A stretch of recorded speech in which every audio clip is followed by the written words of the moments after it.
والله العظيم أحبتي، في القبر سؤال منكر ونكير، والملائكة ما يسألوكم إلا عن ولاية أمير المؤمنين والزهراء وأهل البيت. أول سؤال ما له شغل فلان ماذا قال وعلان ماذا قال، لا أبدا.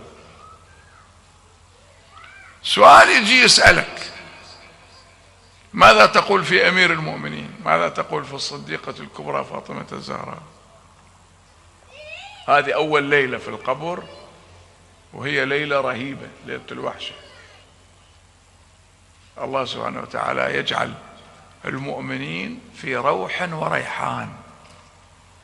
تقرؤون سورة الواقعة، في آخر سورة الواقعة لاحظوها، حتى ما أريدك تخاف، لا تخف، أريد أطمن قلبك، لأن قسم صح شيء مخيف، هو القبر مخيف، لكن لا تخف، لا تخف خوفا يخرجك عن الهدوء والطمأنينة. ألا بذكر الله تطمئن القلوب. احنا مرتبطين بأهل البيت، ما يتركونا أهل البيت. شكل بالقبر وحدنا يتلطفون فينا الملائكة، لا، مسألة أكبر من هذا. شوف في آخر سورة الواقعة، اقرأوا في آخر سورة الواقعة ماذا يقول في آخر سورة الواقعة. هذا المحتضر أمامكم، الله يقول ونحن أقرب إليه منكم ولكن لا تبصرون، صح ولا مو صحيح؟ اقرأوها. فلولا إن كنتم غير مدينين ترجعونها إن كنتم صادقين. إذا ليس هناك جنة ونار وحساب وعقاب، ارجعوا نفسه، ارجعوا روحه اللي وصلت إلى هنا، فإذا بلغت الحلقوم وصلت إلى الحلقوم وأنتم حينئذ تنظرون ونحن أقرب إليه منكم.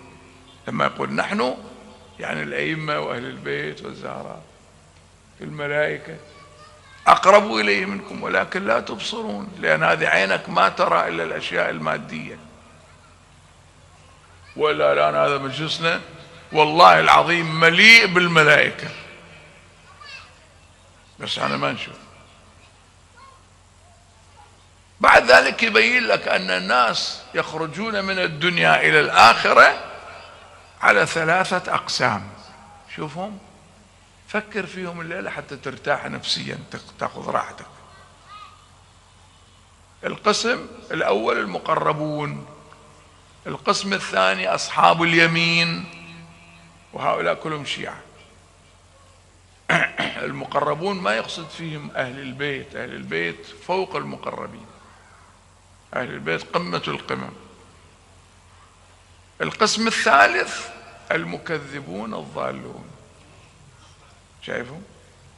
يقول فأما إن كان من المقربين، واحد من الشيعة القمة، فروح وريحان.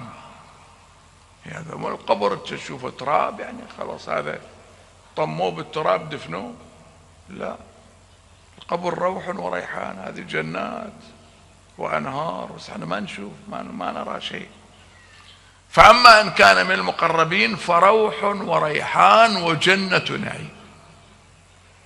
وأما إن كان من أصحاب اليمين فسلام لك من أصحاب اليمين. أصحاب اليمين هم الشيعة. الثالث وأما إن كان من المكذبين الضالين فنزل من حميم. هذا القبر اللي تشوفه تراب يقول لك نزل من حميم، إما روضة من رياض الجنة أو حفرة من حفر النيران.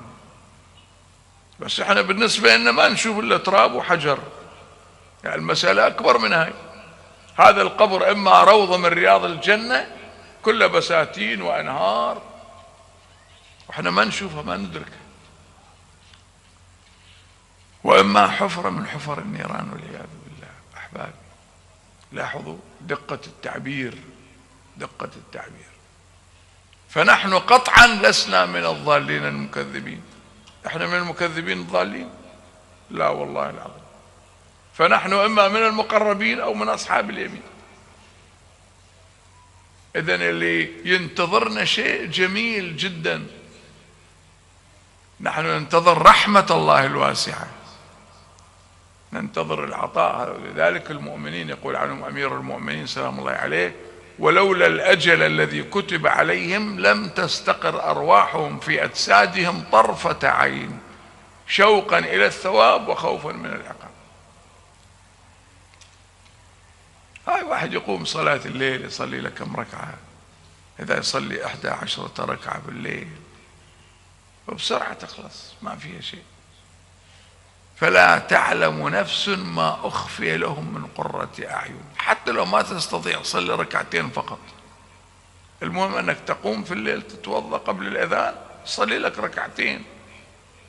وإذا صلي 11 ركعة هذا شيء جميل جدا.